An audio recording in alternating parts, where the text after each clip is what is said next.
Sa video na ito, balikan natin ang 5 sa mga pinaka hindi makakalimutang sapakan na yumanig sa Philippine showbiz.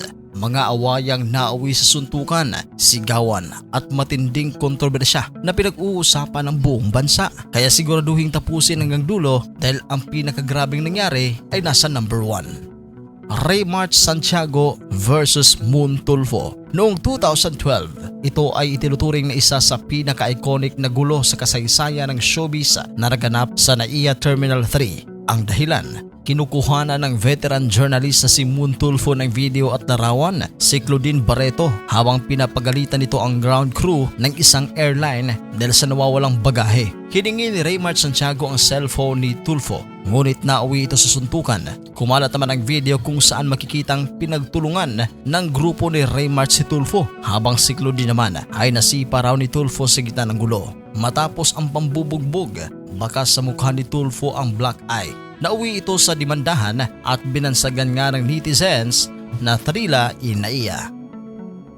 Baron Geisler versus Kiko Matos. Ang alitan ay nangyari noong 2016. Nagsimula ang alitang ito sa isang bar sa Quezon City at nauwi sa isang sanctioned MMA fight. Nagkaroon ng hindi pagkakaunawaan ng dalawa sa isang fundraising concert. Sa kumakalat na video, makikitang sinakta ni Kiko si Baron matapos ang isang mainit na sagutan. Sa halip na sa bar lang matapos, naghamon ang dalawa na dalhin ang laban sa loob ng cage ng Universal Reality Combat Championship o URCC. Ang laban ay nagtapos sa isang unanimous draw, ngunit naging usap-usapan ito dahil sa kakaibang paraan ng pagresolba ng kanilang away.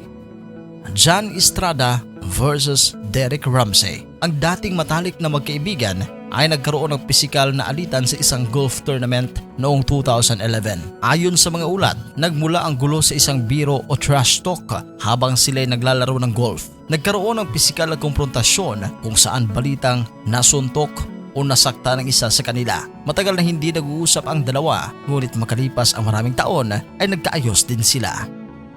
Vong Navarro versus Cedric Lee. Ang kaso ni Vong Navarro at Cedric Lee noong 2014 ay itinuturing na isa sa pinakamarahas at isa rin sa pinakakontrobersyal na insidente sa kasaysayan ng Philippine showbiz. Hindi po ito simpleng sapakan dahil nauwi ito sa isang seryosong kasong kriminal. Naganap ang insidente sa loob ng condo unit ng modelong si Denise Cornejo sa Taguig. Ang bersyon ni Vong, inanyayahan siya ni Denise sa kondo. Habang nandoon, biglang sumulpot ang grupo ni Cedric Lee. Binugbog siya, tinali, tinutukan ng baril at tinangkang i-extort ng pera.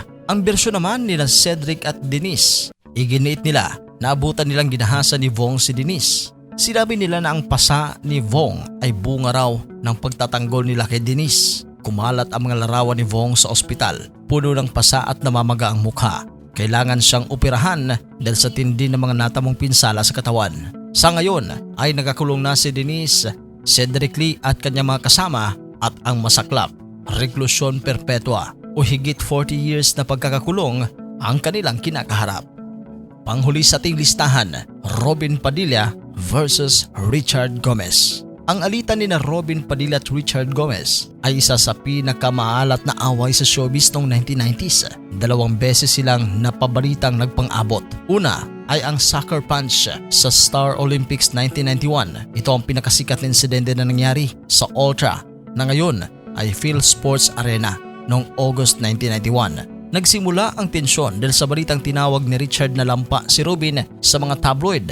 May ugong rin ng aktres na si Chris Aquino ang nasa gitna ng kanilang selusan na dating kasintahan ni Richard si Chris, habang si Robin naman ay nobyo niya noon. Makikita sa video footage, hiningi ni Robin na tignan siya ni Richard. Nang tumingin o yumuko umano si Richard, bigla siyang sinuntok ni Robin sa mukha.